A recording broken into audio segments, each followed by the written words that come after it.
Hello, welcome to another episode of the Ikan Bilis Weekly Forecast Show. Our weekly forecast is published every Sunday, 4 p.m. UK time to help you navigate the sea of market volatility. Please subscribe and click the like button before we dive into the charts. Okay, next for Bitcoin. Okay, Bitcoin is finally up. Right? I've been a Bitcoin bull since 2016. The market this year feels a little different from the life cycles.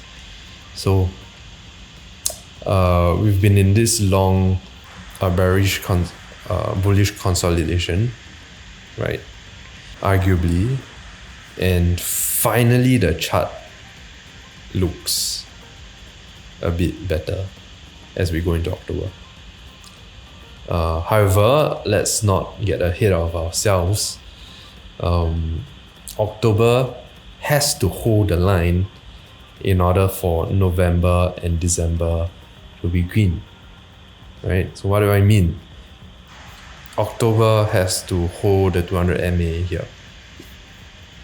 Or if we look at a longer term chart for the weekly, it needs to hold above this green line here, right? So you can either, there are two things that could happen, right? You could either do this for October and then boom, November, right?